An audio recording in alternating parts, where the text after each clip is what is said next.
महाराष्ट्रात अशी आहे. मी मागच्याच आठवड्यात नाशिक पाहिलं, तिकडची अंबड MIDC असेल, मग चाकणला गेलो, त्याच्यानंतर हिंजवडीला गेलो, आज इथे आलेलो आहे. आणि सगळे MIDC असतील किंवा सगळे हे असे जिथे आपले जॉब क्रिएटिंग सेक्टर्स आहेत किंवा एरियाज आहेत जिथे रोजगार निर्मिती होते, तिथे इन्फ्रास्ट्रक्चरची परिस्थिती ही अशीच आहे. म्हणजे माझं इथे स्वागतच एका मोठ्या खड्ड्याने केलेलं आहे. आणि मी आलेल्या विक्रेता विचारलं की हा MIDCचा आहे का रस्ता. मग मी विचारलं पालकमंत्री कोण आहे, कोण आहेत पालकमंत्री, उद्योगमंत्री कोण आहेत. आणि मग मला कळलं की रस्त्यामधलं डांबर गेलं कुठे.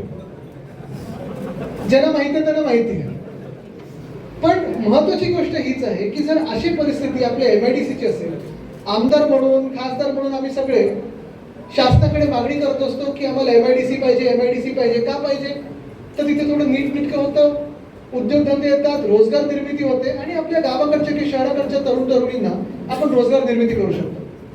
पण परिस्थिती एवढी आता बेकार होत चाललेली आहे. परवाकडे चाकणमध्ये पण 20 उद्योजक मला जे भेटले त्यांनी सांगितलं होतं की आम्हाला आता चाकण सोडून दुसरीकडे जावं लागतंय, कदाचित दुसऱ्या राज्यात जावं लागतंय.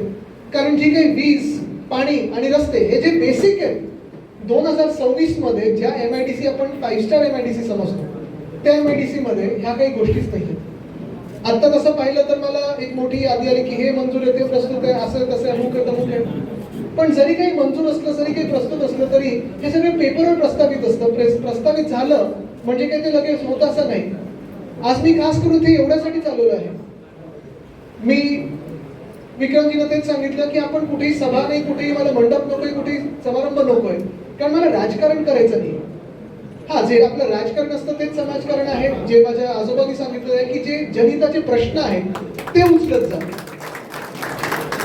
आणि ह्याच्यात समाजकारण किंवा राजकारण जे काही तुम्हाला ठरवायचं असेल ते येण्याचं कारण हे आहे की जर आज परिस्थिती बदलली नाही आणि उद्योगमंत्री जिथे पालकमंत्री आहेत त्या जिल्ह्यामध्ये अशी परिस्थिती असेल आणि जर उद्योगधंदे, जर रोजगार इथून हलायला लागले तर आपले तरुण तरुणी करणार तरी काय.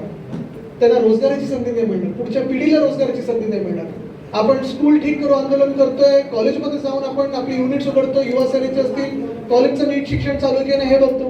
पण हे सगळं झाल्यानंतर रोजगार जिथे असायला पाहिजे, MIDC मधूनच जर उद्योगधंदे आपले निघायला लागले तर मग महाराष्ट्राचं तरी काय होणार ही चिंता आम्हाला पडली असते.